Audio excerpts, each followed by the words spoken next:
On va voir un cas pratique, mais qui peut arriver ponctuellement dans le cadre de recherche de compteurs unitaires.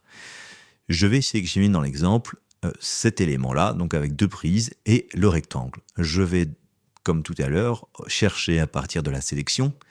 Je vais laisser les paramètres habituels et je vais appeler ça bloc de 2 prises de courant. Je confirme et il va me trouver 33 instances trouvées dans le plan.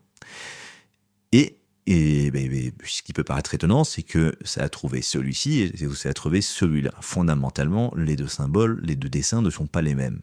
En revanche, ce qui peut paraître comme une erreur de logiciel n'en est en soi pas une, puisque ce symbole-là est bien contenu dans ce symbole-là. On a bien le cadre avec les 2 prises rondes. Si d'ailleurs on cache ici les éléments trouvés, on voit bien que les éléments ont bien été trouvés, ces 2-là n'ont pas été trouvés, mais fondamentalement, ce n'est pas une erreur du logiciel, c'est tout simplement que les éléments ont bien été trouvés à cet endroit-là. Ceci étant, ça ne répond pas à la problématique que va avoir la personne de vouloir comptabiliser le nombre d'éléments avec 2 prises de courant et le nombre d'éléments avec 4 prises de courant. Donc la méthodologie dans ce genre de cas, qui n'est pas très courant, mais encore une fois, ça peut arriver, c'est de commencer par le symbole le plus complet.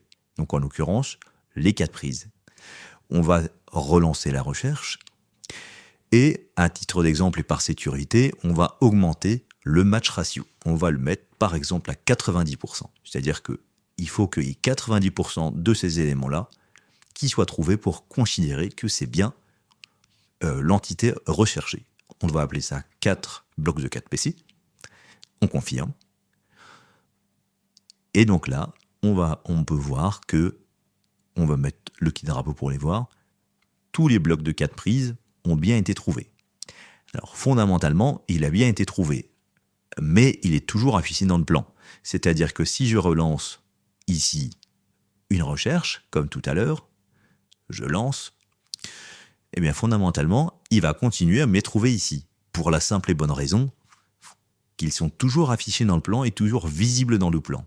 Donc quand bien même on les avait trouvés avec une autre quantité, ils sont toujours visibles dans le plan, donc le logiciel va les comptabiliser.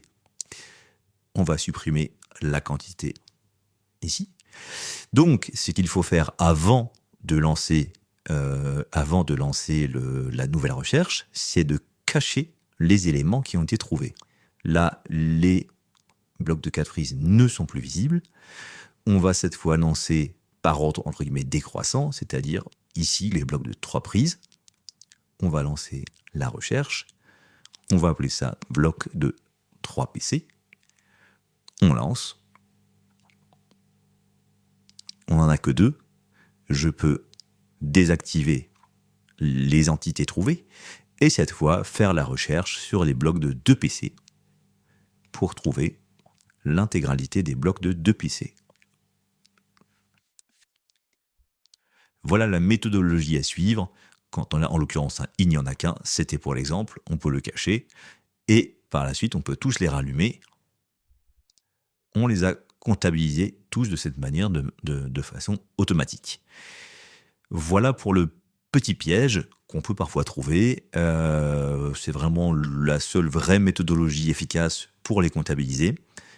Quand un symbole est contenu dans un autre, on commence par le symbole le plus complexe, on le cache grâce aux petites chaînes, et ensuite on relance les autres au fur et à mesure. Voilà pour ce